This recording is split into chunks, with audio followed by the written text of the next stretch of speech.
പത്രികാ സമർപ്പണത്തിന്റെ ദൃശ്യങ്ങൾ നമുക്ക് പ്രേക്ഷകരിലേക്ക് ഉടൻ തന്നെ എത്തിക്കാൻ സാധിക്കുമെന്നാണ് പ്രതീക്ഷിക്കുന്നത്. നേരത്തെ അദ്ദേഹം 11:35 കൂടി DM ഓഫീസിലേക്ക് എത്തി. കാൽനടയായി അദ്ദേഹത്തോടൊപ്പം മറ്റ് നേതാക്കൾ ഉണ്ടാകുമെന്നാണ് പ്രതീക്ഷിച്ചിരുന്നതെങ്കിൽ പോലും തന്നെ അദ്ദേഹത്തിന്റെ അംഗരക്ഷകർ മാത്രമായിരുന്നു ഉണ്ടായിരുന്നത്. പക്ഷേ ഈ പത്രികാ സമർപ്പണത്തിൽ UP മുഖ്യമന്ത്രി യോഗി ആദിത്യനാഥും BJP ദേശീയ അധ്യക്ഷൻ JP നഡ്ഡ ഉൾപ്പെടെയുള്ള നേതാക്കൾ ഉണ്ട് എന്നാണ് കരുതുന്നത്. അവർ നേരത്തെ തന്നെ അവിടേക്ക് എത്തുന്ന ദൃശ്യങ്ങൾ പുറത്തുവരികയും ചെയ്യുന്നു. നേരത്തെ ഈ വാരണാസിയിൽ അദ്ദേഹം കഴിഞ്ഞ ദിവസം വലിയ റോഡ് ഷോ അദ്ദേഹം നടത്തിയിരുന്നു. വലിയ ജനാവലി ഉണ്ടായിരുന്നു. ഇന്ന് രാവിലെ അദ്ദേഹം BLW ഗസ്റ്റ് ഹൗസിൽ നിന്ന് രാവിലെ അദ്ദേഹം ഈ ഒരു പ്രത്യേക പൂജയ്ക്കായി കാലഭൈരവ ക്ഷേത്രത്തിലെത്തി പൂജ നടത്തുകയും ഒപ്പം തന്നെ ആരതിയൊക്കെ നടത്തിയതിനു ശേഷമാണ് അദ്ദേഹം തിരികെ ഗസ്റ്റ് ഹൗസിൽ എത്തിയതിനു ശേഷം വലിയ ശക്തി പ്രകടനത്തോടു കൂടിയാണ് അദ്ദേഹം ഈ ഒരു പ്രവർത്തകരുടെ അഭിവാദത്തോടു കൂടി ഇരു കൈയിലും അദ്ദേഹത്തിന്റെ വാഹനങ്ങൾ കടന്നു വരുന്ന ഇരു സൈഡുകളിലും വലിയ ജനാവലി തന്നെയായിരുന്നു നമുക്ക് ദൃശ്യങ്ങളുടെ കാണാൻ സാധിക്കുകയും ചെയ്തത്. അതിനുശേഷം അദ്ദേഹം DM ഓഫീസിലേക്ക് എത്തി. അതിന്റെ നേരത്തെ ഈ ഒരു തന്ത്രി, അതായത് രാമക്ഷേത്രത്തിന്റെ പ്രതിഷ്ഠാ കർമ്മങ്ങൾ നിർവഹിച്ച് അതിന് മുഹൂർത്തം കുറിച്ച് നൽകിയ തന്ത്രിയാണ് അദ്ദേഹത്തിനും ഈ ഒരു പത്രിക സമർപ്പിക്കുന്നതിന് വേണ്ടിയുള്ള സമയം കുറിച്ച് നൽകിയത്. 11:40 ശേഷം പത്രിക സമർപ്പിക്കുമെന്നാണ് അറിയിച്ചിരുന്നത്. അതിനു മുമ്പ് തന്നെ അദ്ദേഹം DM ഓഫീസിലേക്ക് എത്തുകയും ചെയ്തു. അതിന്റെ ദൃശ്യങ്ങൾ അല്പസമയത്തിനകം നമുക്ക് പ്രേക്ഷകരിലേക്ക് എത്തിക്കാൻ സാധിക്കുമെന്നാണ് കരുതുന്നത്. എന്നോടൊപ്പം കിരൺ ബാബു കൂടി ചേരുന്നുണ്ട്.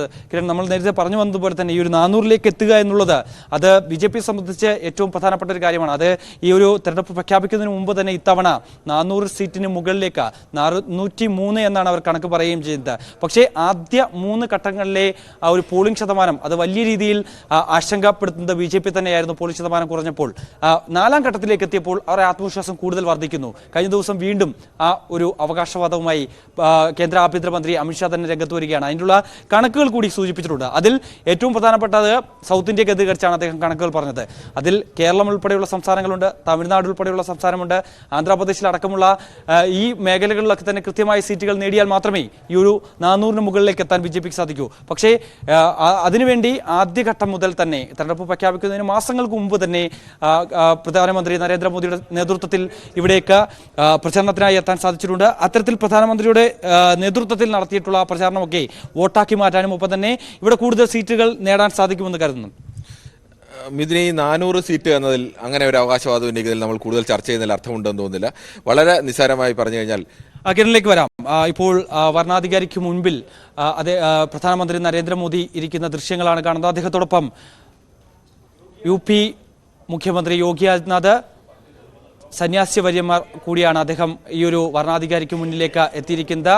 4 പേർ മാത്രമാണ്, പ്രധാനമന്ത്രിയെ കൂടാതെ മറ്റു 3 പേർ മാത്രമാണ് അദ്ദേഹത്തോടൊപ്പം എത്തിയിരിക്കുന്നത്. നേരത്തെ BJP ദേശീയ അധ്യക്ഷൻ JP നഡ്ഡ കൂടി ഈ ഒരു പത്രികാ സമർപ്പണത്തിന് അദ്ദേഹത്തോടൊപ്പം ഉണ്ടാകുമെന്ന് കരുതിയിരുന്നു. പക്ഷേ ഇപ്പോൾ യോഗി ആദിത്യനാഥ് UP മുഖ്യമന്ത്രിയും ഒപ്പം തന്നെ 2 സന്യാസി വര്യന്മാരും മാത്രമാണ് അദ്ദേഹത്തോടൊപ്പം ഈ ഒരു പത്രികാ സമർപ്പണത്തിനായി എത്തിയിരിക്കുന്നത് എന്നുള്ളത് തന്നെയാണ്. അല്പസമയത്തിനകം തന്നെ അദ്ദേഹം ഈ ഒരു ഇപ്പോൾ വർണ്ണാധികാരിക്ക് പത്രിക സമർപ്പിക്കുന്ന ദൃശ്യങ്ങളാണ് പ്രേക്ഷകർ കാണുന്നത്. सत्यनिष्ठा से प्रतिज्ञा करता हूं कि मैं विधि द्वारा स्थापित भारत के संविधान के प्रति सच्ची श्रद्धा और निष्ठा रखूंगा और मैं भारत की विविधता और अखंडता अक्षुण्ण रखूंगा.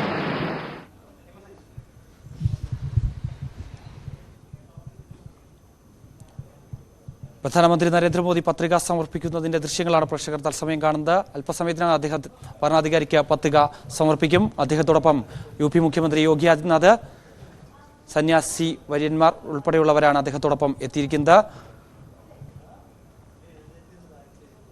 ഇപ്പോൾ പത്രികാ സമർപ്പണത്തിന് ശേഷം അദ്ദേഹം പുറത്തേക്ക് വരുന്ന ദൃശ്യങ്ങളാണ് കാണുന്നത്. പത്രിക സമർപ്പിച്ചിരിക്കുന്നു. പ്രധാനമന്ത്രി നരേന്ദ്രമോദി വാരണാസിയിൽ DM ഓഫീസിലെത്തി പത്രിക സമർപ്പിച്ചതിന് ശേഷം ഇപ്പോൾ തിരികെ പുറത്തേക്ക് വരുന്ന ദൃശ്യങ്ങളാണ് കാണുന്നത്.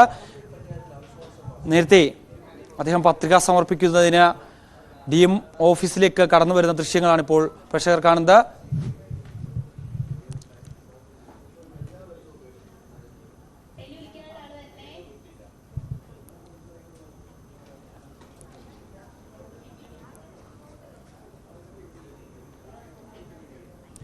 പ്രധാനമന്ത്രി നരേന്ദ്രമോദി വാരണാസിയിൽ അദ്ദേഹത്തിന്റെ പത്രികാ സമർപ്പണം പൂർത്തിയാക്കിയിരിക്കുന്നു. അല്പസമയത്തിന് മുമ്പാണ് അദ്ദേഹം പത്രിക സമർപ്പിച്ചതിന് ശേഷം പുറത്തേക്ക് ഇറങ്ങിയത്. അദ്ദേഹത്തോടൊപ്പം UP മുഖ്യമന്ത്രി യോഗി ആദിത്യനാഥ്, സന്യാസി വര്യന്മാർ ഉൾപ്പെടെയുള്ളവർ മാത്രമായിരുന്നു ഉണ്ടായിരുന്നത്. നേരത്തെ പ്രധാനപ്പെട്ട നേതാക്കളൊക്കെ അദ്ദേഹത്തോടൊപ്പം പത്രികാ സമർപ്പണത്തിനായി എത്തുമെന്ന് കരുതിയിരുന്നുവെങ്കിൽ അത് ഇപ്പോൾ നമുക്ക് ദൃശ്യങ്ങളിലൂടെ വ്യക്തമാകുന്നത് യോഗി ആദിത്യനാഥ് മാത്രമാണ് അദ്ദേഹത്തോടൊപ്പം ഉണ്ടായിരുന്നത്.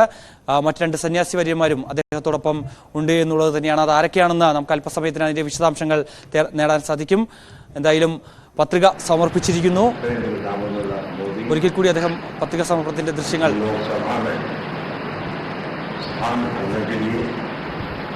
अभ्यर्थी के रूप में नाम निर्देशित हुआ। ईश्वर की शपथ लेता हूं, सत्य निष्ठा से प्रतिज्ञा करता हूं कि मैं विधि द्वारा स्थापित भारत के संविधान प्रति सच्ची श्रद्धा और निष्ठा रखूंगा और मैं भारत की प्रभुता और अखंडता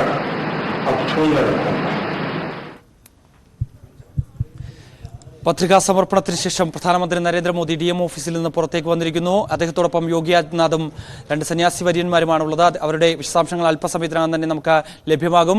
നേരത്തെ 11:35 അദ്ദേഹം DMO ഓഫീസിലേക്ക് എത്തി. 11:40 ശേഷമാണ് ഈ പത്രികാ സമർപ്പണത്തിനുള്ള സമയം നിശ്ചയിച്ചിരുന്നത്. ശേഷം അദ്ദേഹം എത്തി, DMO ഓഫീസിലെത്തി വരണാധികാരിക്ക് മുന്നിൽ അദ്ദേഹത്തിന്റെ പത്രിക സമർപ്പിക്കുകയാണ്. ആ ദൃശ്യങ്ങളാണ് പ്രേക്ഷകർ കാണുന്നത്. നേരത്തെ അദ്ദേഹം കടന്നു വരുന്നതിന്റെ ദൃശ്യങ്ങൾ അതാണ് ഇപ്പോൾ പ്രേക്ഷകർ കണ്ടുകൊണ്ടിരിക്കുന്നത്.